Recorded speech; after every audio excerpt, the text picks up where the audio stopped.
right? And what ended up happening? It just splintered off the player base into multiple different angles. They don't do that anymore because it doesn't work. And only if this then becomes the new normal for Destiny can it then reasonably survive, because players have very clearly refused to return to these games because of, again, that paywalling concept that is just blocking new players from playing it. Like, would I even check out Renegades? I mean, sure, maybe, but I'm not going to, because I have to pay $40 just to get in. Why would I pay almost the price of Arc Raiders for an expansion that, again, once it's over, I have nothing left to do in it, and then I have to pay for another Arc Raiders price tag for the next experience again? If you want a game that kind of proves that this future is possible, I want you to go look at a game called Where Winds Meet. It's a Chinese action RPG that contains a massive open world with plenty of bosses and things to do. Winds has an entire single player campaign as well as a multiplayer one that you can play too, that you can go play through, and there's plenty of content you can do with your friends and whatnot. And I already know, okay, you're like, I don't know, this seems shady. The game sounds like there's got to be a catch, but genuinely, honestly, there is not one. Not one piece of its content at release anyways, who knows about the future obviously, is paywalled or locked behind any sort of purchase, okay? You can go download Where Winds Meets right now and play its entire campaign, fight its bosses, level up your characters normally, do whatever you want, okay? 100% no BS included, and just enjoy it. And all the money that they make from this game is instead from their cosmetics, their outfits, their mounts, you know the deal. But the actual game, which is what you're looking at on screen right now, that looks genuinely like a AAA $70 experience, it is completely and totally free to play. And where has this gotten this wuxia style game so far? Well, recently, Insider Gaming confirmed as seen here, Winds has hit 9 million players already. That's within 2 weeks of launch, and they had about 10 million pre-registrations before the game even came out. On Steam alone, the game is averaging somewhere near 150,000 daily players as well, which again is healthy and much higher than see what Destiny is pulling in these days. And you may be thinking, how can you compare these two games? It doesn't matter, okay? They're all live service. This is the point and the crux of the argument, okay? Where Winds Meet even has something like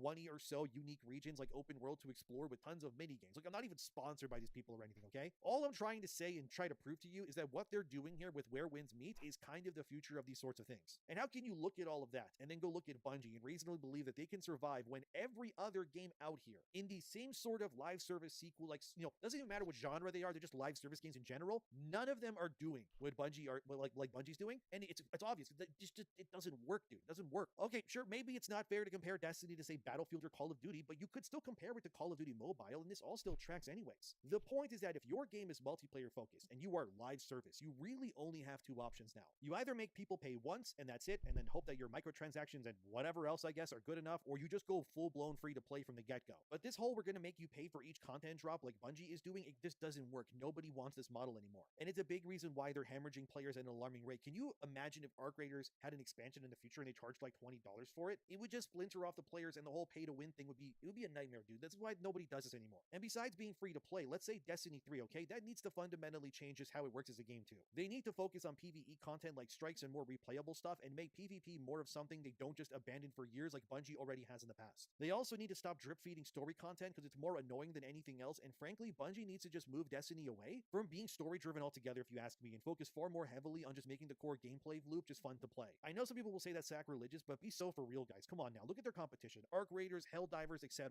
All of these games focus far more heavily on their gameplay loops than bombarding you with content where characters are talking the entire time while you're shooting things. I already know any real Destiny veteran at some point in their time playing the game have also turned off the voice lines like I have in that game, because you can only reasonably hear the same voice line so many times when you're like doing a strike or a raid or whatever else. Most players likely don't even care about the story. They just want cool loot to collect and shoot interesting bosses. Like, that's it. What Bungie also needs to focus on is ensuring a potential Destiny 3 actually feels like something new. I'm talking like new enemies, okay? Not here's the Vex again, but they have some vines on them, or look, it's the Fallen, but now they're dressed differently. No. We need entirely new enemy races, okay? Entirely new rosters, new enemy types, new places to explore, and you can expand the lore and all of that, say, in a Dark Souls-esque way, which they have done in the past, but hey, it still works. It doesn't mean you can't still tell a story that still matters in Destiny 3, but you can't make it the focus. And you also need to realize that the core crux of your gameplay, I can't even speak, gameplay loop is not story-driven, okay? It's always been the fun gameplay. Destiny's PvP was also fun back in the day. Now it's just a nightmare, okay, with all the mods and the powers and everything. Like, all the systems are working against the player to make their playtime in Destiny as pointless as possible, since gear now sunsets, and if you don't keep your gear up that you grinded hours for, it just becomes useless anyways in 6 months due to what Edge of Fate did. Not only that, but Bungie also just needs better servers, and by God, they need to crack down on cheaters big time too. The last time I played Destiny, I quit because every time I was playing PvP, I was being DDoSed by enemy teams to crash my router and my entire internet.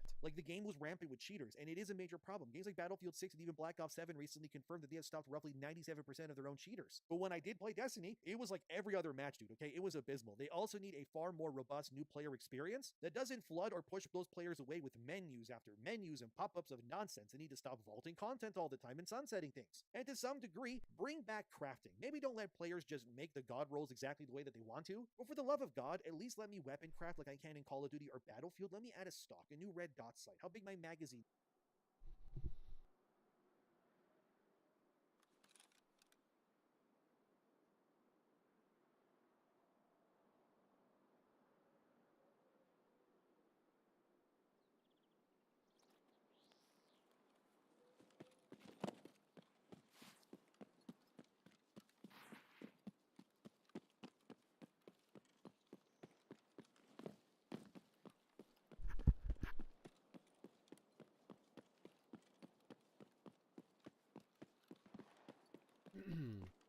Alright, I need to get my ass to the operating room, bruh.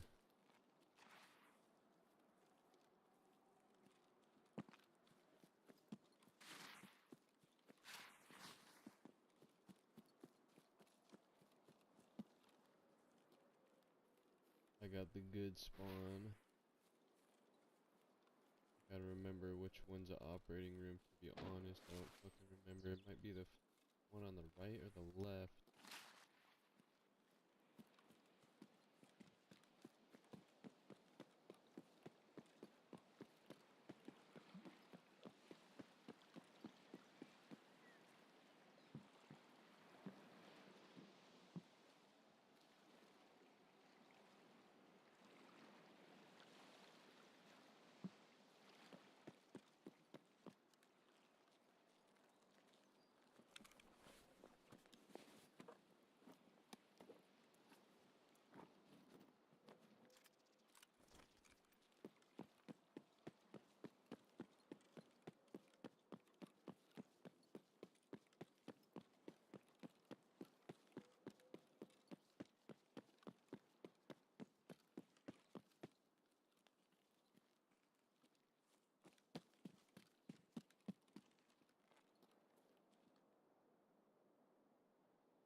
For more information, there's so much need to do it. Let's get right into it.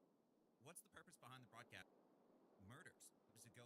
This is going to be kind of tough. Now, in order to get the jammer, you're going to need to have access to purchase them from Mechanic. You the jammers from Mechanic until you finish. Also going to need the operations room key. It's RNG at to purchase it up. That being said, when you have the operation room key, the location you're going to need to go to is going to be in the water treatment facility area. The area where all the rogues are with buildings 1, 2, and 3. I'm going to be honest, it's going to help you out quite a bit if you have a group of people, basically meat shields, to throw themselves at the rogues. But I've got good news. The good news is you don't have to survive after you finish this quest. You can place your jammer and then die and turn it in. I'm dead. Anyways, the area you need to go to is in Building 1. Building 1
I don't know if I should wait or if I should just push it. Already hearing people shoot.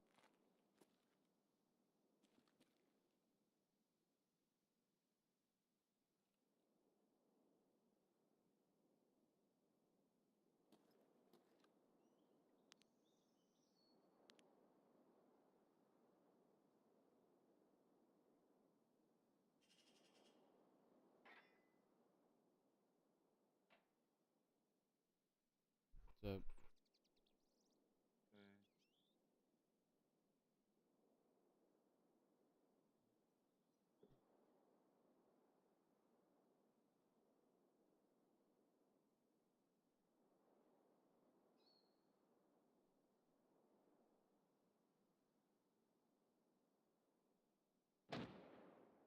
What are you doing? Jacking off. So everybody's on now. After Ah, my fuck you, ass bitch beat ass the nigga. drum. Bitch ass nigga. No, I'm kidding. It was like 7 for you guys. What's Dude, up? it's so fucking cold. Dude. Really, it's cold over there? I got the sun beating on my fucking room right now. Did I send you the video of the snow, bruh? No. Where'd you send it on, nigga? Snap? No. Let me show you. Bro, it's so cool, dude. I'm jacking off. I'm jacking off. I'm jacking off. I'm gonna come. I'm gonna come. Fucking cool. Are you throwing snowballs at your window? I threw it at my sister's window. I think it's a bad idea because I think it sticks. There could be a It'll just rock make in it. little. It'll just make a little water stain, but you can wash it off. The window's gonna get cold either way. Hey, Eddie, I want you to look at my butthole. Go ahead.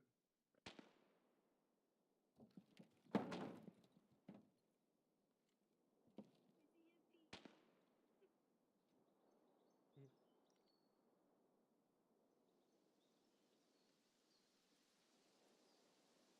it, man.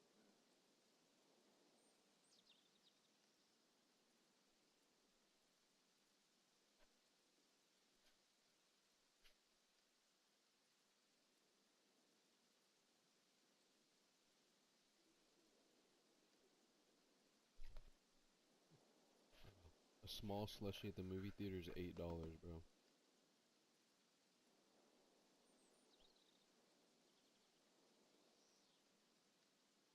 Boy, no way, boy. I brought my large slushie up to get a refill, and these two little girls were with their dad, and they looked over and they saw that I had one, and they're like, "Can I get a slushie, Dad? Can I get one?" And then they're like, "Can we get our own?" And they're fucking $8 a piece for the small. Listen. I felt hella bad for that nigga.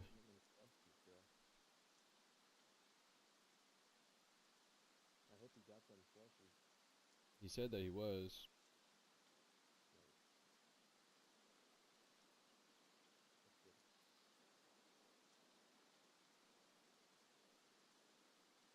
But I was like, shit. I was like, fuck. I feel bad. This nigga's like, I almost got away with saving $20 too. If it wasn't for this faggot in line. Dude, so here's the thing, bro. Actually, it was in Vegas because I haven't gone to a theater here yet. But I went to this movie theater with my sister, and like we're sitting there, so like we're sitting there in line, and I'm like, let me get a cup. And they go, all right, here's a cup. And I'm like, oh, do I have to ask for like a slushy cup? Because there's like a weird thing where it's fountainy. Like it's a fountain slushy. You do it yourself. They don't do it for you. Really? Yeah, it was sick. And so it's fucking, I get the soda cup, which is like $2, but it's gigantic, right? It's like, it was like, it's such a good deal. Or it was like, no, sorry, it was like $5. But anyways, I get this soda cup, and I'm like, I walk through to the movie hallway and this black dude's like watching people leave the like he's like monitoring the fountain area. Yeah. He doesn't want people doing shit. And I'm like, how do I get the slushy? And he goes, you got to go back and buy the slushy cup. And I'm like, and I look at him, I go, nah. I turn around and just fill the soda cup up with the slushy. What'd he say? He didn't. What's he gonna do? He didn't say shit. He'd be like, you Bro, bitch ass nigga. then you gotta go back and pay double for the slushy cup. The exact same cup. Want me to pay double for the same fucking cup? Alright, I'll just Same pay cup, double. but with the slushy lid on it. The only difference is the lid. Maybe the straw. I don't know. I love slushies, bro.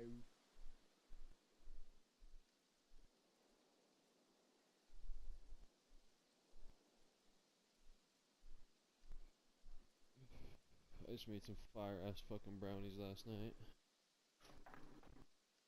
My sister made cookies.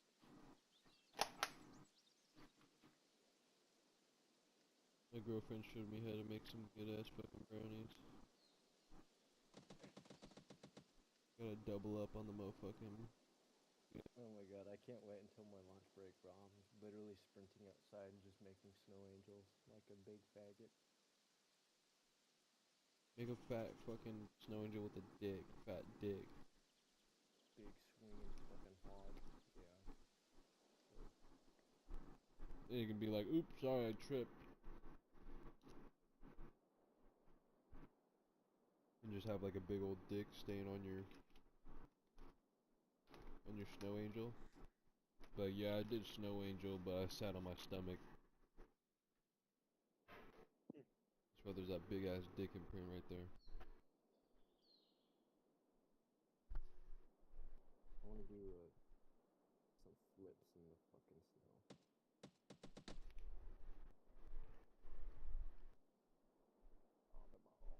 Albemarle, North Carolina.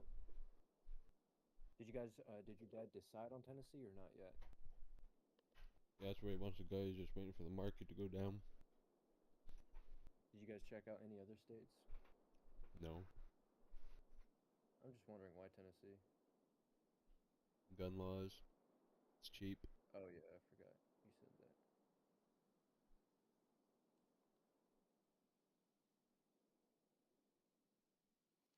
California, bruh. They fucking ruined that place, bruh. It's crazy, the fucking... Dude, I saw more transgenders in Tennessee than I've ever seen in California. You know that's crazy because I went to New York and they were everywhere. Like every 1 out of 5 people was transgender. And Oh, I I'm like, bro, bet. New York, gay as hell, bruh. Yeah, no, I'd expect that for sure. It was like black as hell, and then also all the whites were transgender. I'm like, can I see like a normal white person, like a normal white guy, girl, like a normal white woman? Only normal white girl was my girlfriend at the time, because I brought her with me. And like the transgender would look at us and be like, weird couple there. That's an ugly, weird couple.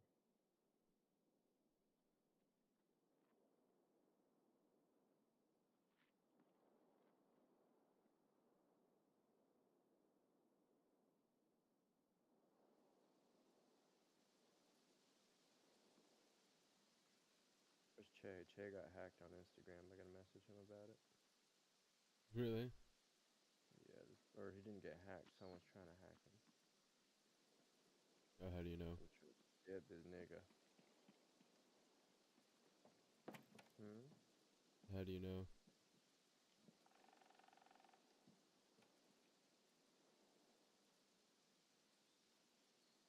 I just got a follow request from a fake Che Will account.